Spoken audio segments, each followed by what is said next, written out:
কর্মসংস্থান বৃদ্ধি করা। আমাদের নেত্রকোনাতে কর্মসংস্থানের জায়গা প্রয়োজন। অন্য রাষ্ট্রের সাথে মিল দিয়ে বাংলাদেশকে উন্নতির দিকে এগিয়ে নিয়ে যায়। দরজাই করা নাড়ছে জাতীয় সংসদ নির্বাচন। এই নির্বাচনকে ঘিরে তরুণরা কি ভাবছেন আমরা জানার চেষ্টা করব। নেত্রকোনা ও বারহাট্টা উপজেলার 2 আসনের তরুণদের মনোভাব। আমরা কথা বলছি এই আসনের বিভিন্ন শ্রেণী পেশার তরুণদের সঙ্গে। আমি 2021 সালে ভোটার হই। 2021 সালে ভোটার হওয়ার পর আমি 2023 সালে নির্বাচন ছিল, জাতীয় সংসদ নির্বাচন। তখনকার সময় আমি ভোট দেওয়ার কোনো সুযোগ হয় নাই। তখনকার সময় দামি নির্বাচন ছিল। তো এখন জাতীয় আগামী সংসদ নির্বাচনে আমি ভোট দেওয়ার জন্য অনেক উৎসাহিত এবং সঠিক প্রার্থীকে ভোট দেওয়ার চেষ্টা করব এবং আমি অনেক আনন্দিত সামনে এই ভোট দেওয়ার জন্য। একজন সচেতন নাগরিক হিসেবে আমি আমার নিজ আসনে একজন এমপি হিসেবে অবশ্যই একজন শিক্ষিত, মার্জিত এবং জনগণের পাশে যাকে পাওয়া যাবে তাকে একজন মেম্বার অফ পার্লামেন্ট হিসেবে চাই। বিগত 17 বছর যারা এই ফেসিস্টের বিরুদ্ধে বিভিন্ন আন্দোলন সংগ্রামে বা বিভিন্ন সময়ে যারা জনগণের পাশে ছিল, সেটা হতে পারে চিকিৎসা সেবার মাধ্যমে, হতে পারে আইন সেবার মাধ্যমে, তাদেরকেই হচ্ছে আমরা এমপি হিসেবে চাই।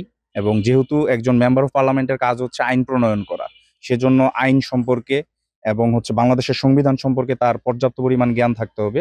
যে কারণে আমি প্রথমেই বলেছি এবং এখনো বলছি যে যিনি জনসম্পৃক্ত, জনগণের সেবায় নিয়োজিত ছিলেন এবং যিনি শিক্ষিত, মার্জিত এবং সর্বজন গ্রহণযোগ্য একজন ব্যক্তিকে আমরা আমাদের নেত্রকোনা 2 এবং মোটামুটিভাবে প্রত্যেক জায়গায় আমরা এমপি হিসেবে তাদেরকেই চাই। এবারে নির্বাচন আমি আশা করছি সুষ্ঠু এবং সুন্দর হবে। সুষ্ঠু নির্বাচন একটি দেশের জন্য অন্যতম ভিত্তি। কিন্তু আমি কিছু সংশয় প্রকাশ করছি, কারণ বিভিন্ন গুপ্ত সংগঠন, সোশ্যাল মিডিয়া প্ল্যাটফর্ম এবং ভার্চুয়ালিভাবে যে প্রপাগান্ডা চলাচ্ছে এবং আমরা রিসেন্ট দেখতে পাচ্ছি ডাকসু এবং জাকসুর যে নির্বাচন হয়েছে, এই নির্বাচনে যথেষ্ট পরিমাণ কারচুপি তারা ধরা পড়েছে এবং জনসম্মুখের সামনে এসেছে। তারপরও আমরা আশা রাখি যে এবার নির্বাচন একটা সুষ্ঠু নির্বাচন হবে। আমার এলাকার একজন এমপির কাছে আমার প্রধান প্রত্যাশা হলো উনি যেন সাধারণ মানুষের কথা শুনেন এবং উনি যেন আমাদের পাশে সবসময় থাকেন এবং আমাদের রাস্তাঘাট, শিক্ষা ব্যবস্থা উন্নয়নের জন্য কাজ করেন এবং জনগণের স্বার্থে, জনকল্যাণের জন্য একটি শিক্ষা ব্যবস্থা পরিবেশ গড়ে তোলেন। বাংলাদেশে পরবর্তীতে যে পররাষ্ট্রমন্ত্রী হবেন, ওনার কাছে আমরা একটা কামনা করি উনি যেন একজন সৎ এবং শিক্ষিত মানুষ হন, অন্য রাষ্ট্রের সাথে মিল দিয়ে বাংলাদেশকে উন্নতির দিকে এগিয়ে নিয়ে যায়। এটাই আমরা পরবর্তীতে যে সরকার গঠন হবে এবং পররাষ্ট্রমন্ত্রীর কাছে আমরা এটাই কামনা করি। আমার মতে রাষ্ট্রের শিক্ষা খাত ব্যবস্থার সংস্করণ সবার ফার্স্টে করা উচিত, কারণ আমাদের রাষ্ট্রের শিক্ষা ব্যবস্থায় অনেক ঘাটতি, বেকারত্ব, নানান ধরনের সমস্যা রয়েছে। সেগুলা পূরণ করার জন্য আমাদের মূল উদ্দেশ্য বা আমাদের চাহিদা, আমরা চাই ফার্স্টে হচ্ছে শিক্ষা ব্যবস্থাটাকে উন্নত করার জন্য। কারণ শিক্ষাতে ঘাটতি থাকলে, শিক্ষা ব্যবস্থায় ঘাটতি থাকলে আমাদের নানান সমস্যায় পড়তে হয়। যেমন বেকারত্বের একটা সমস্যা, এটা আমাদের সবসময় ফেস করা লাগে। অনেকেই আছে যে পড়াশোনা শেষ করার পরেও চাকরি পাচ্ছে না। এই জন্য আমার মনে হয় যে শিক্ষা ব্যবস্থাটাকেই শুরুতে সংস্করণ করা উচিত। 2024 জুলাই আন্দোলনে অনেক স্টুডেন্টই আসলে চরমভাবে আহত হয়েছে, কারণ তারা আমাদের রাষ্ট্রের সার্বভৌমত্ব আর যেটা গণতান্ত্রিক রাষ্ট্র সেটা পরিচালনার জন্য তারা আসলে অনেকে অনেক কিছু স্যাক্রিফাইস করছে এবং এটার কারণে অনেক স্টুডেন্ট অনেকভাবে আহত হয়েছে। কিন্তু সরকার তখন তেমন ভাবে কোনো পদক্ষেপ নেয় নাই আহতদের প্রতি। কিন্তু যখন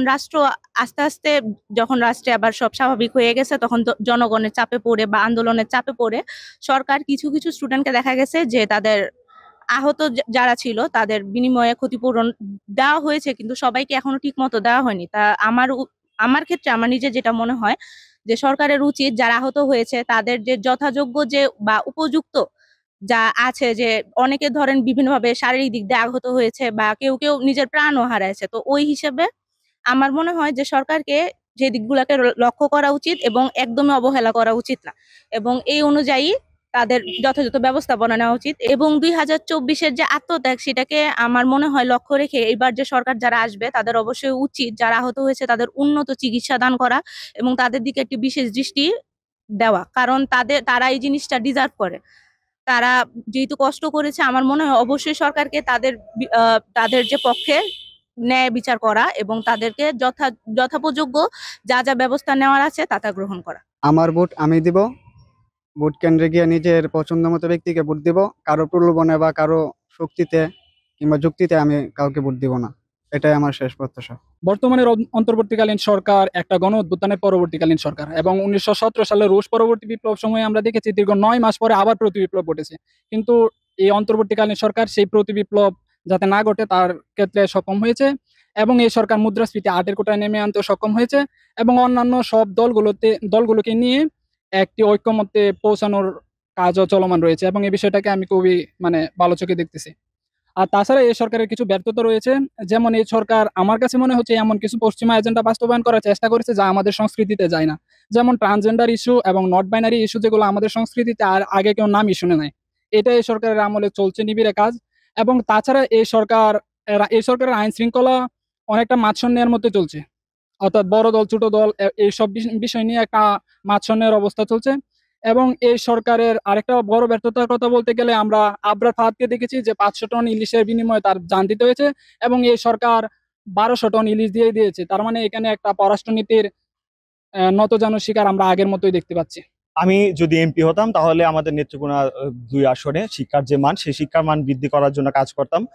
শিক্ষার পাশাপাশি স্বাস্থ্য খাতে অনেক অনিয়ম আছে, আমাদের স্বাস্থ্য খাতেও জরুরি প্রয়োজন এখানে উন্নয়নে। তো স্বাস্থ্য খাত নিয়ে কাজ করতাম। এরপরে হচ্ছে অবকাঠামোগত দিক থেকে আমাদের নেত্রকোনা অনেকটা পিছিয়ে, তো অবকাঠামোর দিকেও আমরা কাজ করতাম। এখানে রাস্তাঘাট সবকিছুতেই দেখা গেছে আমাদের শহরের রাস্তাঘাটগুলো ভাঙাচোরা, সেখানে আমরা কাজ করতাম। এরপর হচ্ছে আমাদের নেত্রকোনাতে যানজট নিরসনের জন্য কাজ করাটা খুব জরুরি। এখানে যারা শিক্ষার্থী আছে বা একজন রোগী যখন চিকিৎসার জন্য হসপিটালে নিয়ে যেতে হয়, তখনও দেখা যায় এই রাস্তাঘাট এবং এই যানজটের কারণে তারা অনেক সমস্যায় পড়তে হচ্ছে। এরপরে আমাদের নেত্রকোনার পর্যটকদের জন্য ওই রকম কোনো জায়গা নেই শহরের মধ্যে, যেখানে সদর আসনে ওই টাইপের কোনো জায়গা নেই যেখানে হচ্ছে পর্যটকরা বসে কথা বলতে পারবে বা ওই রকম একটা পরিবেশ আমাদের নেত্রকোনাতে নেই। তো পর্যটন এরিয়া নিয়েও কাজ করতাম এবং শিক্ষাগত, স্বাস্থ্য এবং অবকাঠামোগত, আর সবচেয়ে বেশি যেটা দরকার তরুণদের জন্য সেটা হচ্ছে কর্মসংস্থান বৃদ্ধি করা। আমাদের নেত্রকোনাতে কর্মসংস্থানের জায়গা প্রয়োজন। দেখা গেছে আমাদের নেত্রকোনার মানুষ বাইরে চলে যায়, বিশেষ করে ঢাকাতে চলে যায়, কারণ আমাদের নেত্রকোনাতে কর্মসংস্থানের জায়গার অভাব রয়েছে। তো আমি যদি এমপি হতাম এই সবগুলো জায়গা নিয়ে কাজ করতাম এবং জনগণের যে ভাষা ছিল সেই ভাষা বুঝে জনগণের জন্য কাজ করতাম। প্রিয় দর্শক, আপনারা এতক্ষণ শুনছিলেন নেত্রকোনা ও বারহাট্টা উপজেলার তরুণদের ভাবনার কথা। তাদের এই মূল্যায়ন রাষ্ট্র গঠনের সহায়ক হবে এই প্রত্যাশাই করছি। এস এম ওয়াদুদ, NTV অনলাইন, নেত্রকোনা।